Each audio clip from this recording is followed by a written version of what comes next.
Hello everybody, I'm the founder and this is my first Call of Duty commentary, so let's try to keep the trolling to a minimum. In this video I'm going to cover the series Call of Duty as a whole, just kind of review it, take a look at what it has been and what it is today and how it's changed over the years. We're going to start out with COD 4, so let's jump straight into it. I have to say I actually have pretty limited experience with COD 4, so some of my views may be a little skewed, considering I've only played with 500 or so people, or within a pool of 500 or so people in Team Deathmatch. So we'll just go into the basics, the obvious stuff. You know, this was the first multiplayer game that Call of Duty had at that point, and it was developed by Infinity Ward at the time. And it kind of started out the dynasty as it is today. I mean, if you want to call it a dynasty, it's what really gained Call of Duty a lot of its popularity. And a lot of people say, you know, COD 4 is most balanced. I have to disagree. You know, you got the whole M16 MP5 situation right off the bat. I just don't see that as being balanced. I'll probably cover this in a later video about balanced and unbalanced and all that. But I kind of think the reason why most people stick with this game, and the reason why a lot of people like it, and the reason why even some love it and think it's the best, is because of the quickscoping. They had quickscoping down. It was definitely the best out of all the Call of Duty series, and you know, whether that was intentional or not, they still got the best quickscoping thus far. So that's a big deal for, you know, COD 4. So then after that, Treyarch came along and they made COD 5. And this was the first Call of Duty game I owned, also known as World at War.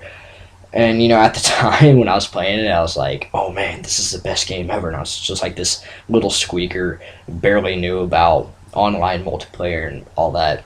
I've just gotten into it. So, you know, looking back on it, in reality, you gotta say it's a pretty crappy game. The color palette is really bland. The weapons were unbalanced. The map designs were just horrible. Everything about it was bad except for one feature: zombies. Zombies saved that game, and zombies is the only reason why I still own this game. And that's the only reason that I ever play it. And that literally saved the game, you know, maybe even the series, from the wrath of the community, which can be so critical at times. So then after that, Infinity Ward comes back, and they pretty much, you know, slap a 2 on Modern Warfare and call it a new game. I mean, it was a little different than that, but I gotta say, it probably was the worst multiplayer experience I have ever played. And that's not even just Call of Duty. That's everything. I mean, it's bad. You gotta say, a lot of people like Modern Warfare 2. It's just not my thing. It baffles me how anybody can still like Modern Warfare 2. The balance issues are off the chart. I feel like the community was almost changing at the time when Modern Warfare 2 was released, because it seemed to me during World at War the community was a lot more mature, and you know, some of them had more integrity and wouldn't really use those overpowered weapons. But in Modern Warfare 2, it was like, well, the developers put it there, I guess they made for me to use it, and I mean, that's a fair point of view, I guess. But you know, when it's overpowered, I mean, challenge yourself a little bit more, make the game more fun, not only for you but for everybody else. And that was kind of the big issue that I had with Modern Warfare 2. I guess it wasn't even really a developer issue. I mean, part of it was the developer's fault, creating like 20 plus camping spots per map, with the exception of Rust. But mainly the community was almost failing at the time, because they had all these squeakers and everything running around like, oh, I'm so cool with this M16 and I'm so good at this game. No, you're not. You have an overpowered weapon. I'm sorry to break it to you. And then to make matters worse, they didn't even have a horde mode where you could just play with your friends without only having 4 people in there. You'd have the AI and all that. They didn't even put any kind of zombies or survival or anything for that matter.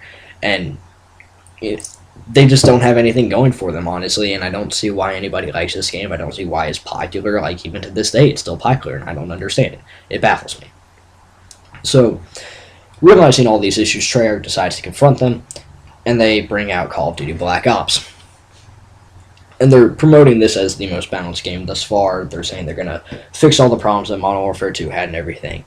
And in some respects, they did. They did pretty well. It was a pretty balanced game, and in my opinion, it is the most balanced Call of Duty game to date.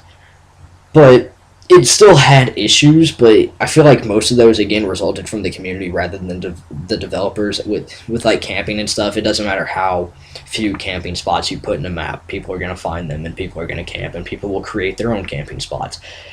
And that's just the Call of Duty community as it stands right now. But the maps, they were pretty well laid out. There were still some camping spots, but nowhere near as bad as they were in Modern Warfare 2. But I think the big thing that saved Black Ops, because again, a lot of people don't like Black Ops. I don't know why. I personally love Black Ops, but apparently I'm the only one in the Call of Duty community who thinks this way. And talking to other people, they all say the same thing. Black Ops sucked. I don't get it. Just my opinion. But everybody's entitled to their own. If you disagree with me, that's okay. But again, the big thing that saved Black Ops was the return of the zombies. They brought zombies back. They started putting in new maps. I can't even remember. Kino der Toten, yeah. They put in Kino, and that was a pretty big success. And they got all these new maps going for them and everything. And I mean, it was good. It was pretty good. I actually liked the multiplayer experience better than the zombies experience, but that was just me. In World at War, it was the other way around. So then after that, Infinity War comes back. Well, Infinity War they're kind of a concept now, but they made Modern Warfare 3 a rather elegant creature, observable in its natural habitat, a fine specimen. By all of which I mean this game is a fucking piece of shit.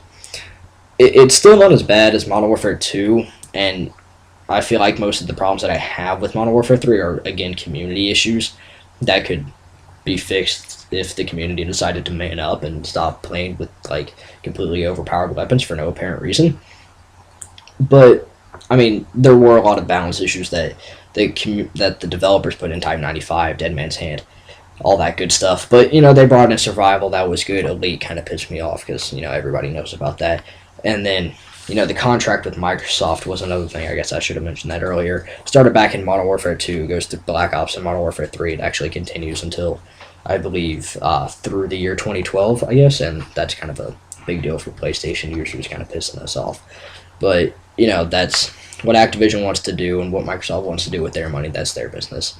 So I guess we're at the end of the video, and I will see you next time.